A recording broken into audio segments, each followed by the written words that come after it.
ಒಂದು ವಿಡಿಯೋ ನೋಡ್ತೀವಿ ನಾವು, ವಿಜಯ ರಂಗರಾಜ್ ಅವರು ವಿಷ್ಣು ಸರ್ ಬಗ್ಗೆ ಮಾತಾಡಿದ್ದು ಬಹಳ ಕೇವಲವಾಗಿ ಮಾತಾಡಿರೋದು. ಇದಕ್ಕೆ ನಾನು ಈ ವಿಡಿಯೋ ಮಾಡೋಣ ಅನ್ನಿಸ್ತು, ಮಾತಾಡೋಣ ಅನ್ನಿಸ್ತು. ಕಲಾವಿದನಾಗಿಯೇ ಹೌದು, ಒಬ್ಬ ವಿಷ್ಣು ಸಾರಿನ ಅಪ್ಪಟ ಅಭಿಮಾನಿಯಾಗಿಯೇ ಹೌದು. ಇಲ್ಲ, ಎಲ್ಲ ಅಭಿಮಾನಿಗಳ ಪರವಾಗಿ ಮಾತಾಡ್ತಾ ಇದ್ದೀನಿ ಅನ್ಕೊಳ್ಳೋಣ, ಪರವಾಗಿಲ್ಲ.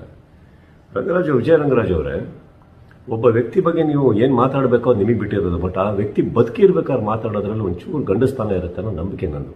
ಅವಾಗ ಅವ್ರ ಸತ್ಯ ಏನು, ಅವ್ರು ಉತ್ತರ ಕೊಟ್ಟಿರೋರು, ನಿಮ್ಮ ಸತ್ಯ ನೀವು ಮಾತಾಡ್ತಾ ಇದ್ರಿ. ಆದರೆ ಇವತ್ತು ಆ ವ್ಯಕ್ತಿ ಇಲ್ಲಿಲ್ಲ ನಮ್ಮ ಮಧ್ಯದಲ್ಲಿ ಅಂದಾಗ, ಎಷ್ಟೋ ಕೋಟಿ ಕೋಟಿ ಜನಗಳಿಗೆ ಆರಾಧ್ಯ ದೈವ ಆಗಿರೋ ವಿಷ್ಣು ಸರ್ ಬಗ್ಗೆ ನೀವು ಈ ಥರ ಹೇಳಿಕೆ ಅವ್ರು ಇಲ್ಲದೇ ಇರುವಾಗ ಕೊಡೋದು ಬಹಳ ದೊಡ್ಡ ತಪ್ಪು. ಎಲ್ಲ ಇಂಡಸ್ಟ್ರಿನೂ ನಾವು ಬಾಂಧವ್ಯದಲ್ಲಿ ನಡಿಬೇಕಾದ್ರೆ ನಿಮ್ಮಂಥ ಒಬ್ಬ ವ್ಯಕ್ತಿ ಈ ಥರ ಹೇಳಿಕೆ ಕೊಡೋದ್ರಿಂದ ಎಲ್ಲ ಚೂರು ಚೂರಾಗಿ ಆ ಕಡೆ ಬಿದ್ದೋಗ್ತಾರೆ. ಕನ್ನಡ ಚಿತ್ರರಂಗದಿಂದ ಇನ್ನೊಂದು ಹೇಳಬೇಕು ಅಂತಂದರೆ, ನಾವು ಬೇರೆ ಇಂಡಸ್ಟ್ರಿ ಅಂತ ಅನ್ಕೊಂಡೇ ಇಲ್ಲ. ಎಲ್ಲ ಹಿರಿಯರಿಗೂ ನಾವು ಗೌರವ ಕೊಡೋ ಟೈಮಲ್ಲಿ, ನಿಮ್ಮ ಇಂಡಸ್ಟ್ರಿಯಲ್ಲೂ ನಾವು ಎಲ್ಲರಿಗೂ ಗೌರವ ಕೊಟ್ಟು ಪ್ರೀತಿ ಕೊಡೋ ಟೈಮಲ್ಲಿ ನೀವು ನಮ್ಮ ಒಬ್ಬರ ಹಿರಿಯ ಕಲಾವಿದರಿಗೆ ಈ ಥರ ಅವಮಾನವಾಗಿ ಮಾತಾಡೋದು, ನನ್ನ ಪ್ರಕಾರ ನಿಮ್ಮ ಇಂಡಸ್ಟ್ರಿಯಲ್ಲೇ ಯಾರು ಇದನ್ನು ಒಪ್ಪಲ್ಲ.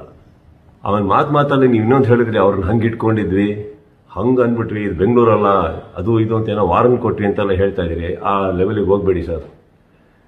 ಅವ್ರು ಇವತ್ತು ಇಲ್ದಲೇ ಇರ್ಬೋದು, ಎಲ್ಲರೂ ಇದ್ದೀವಿ ನಾವು. ಆ ಲೆವೆಲಿಗೆ ಹೋಗೋದು ಬೇಡ. ಯಾಕಂತಂದರೆ ಇಂಡಸ್ಟ್ರಿ ಇವತ್ತು ಎಲ್ಲರೂ ಚೆನ್ನಾಗಿದ್ದೀವಿ, ನಿಮ್ಮೊಬ್ಬರಿಂದ ಮತ್ತೆ ಹಾಳಾಗೋದು ಬೇಡ.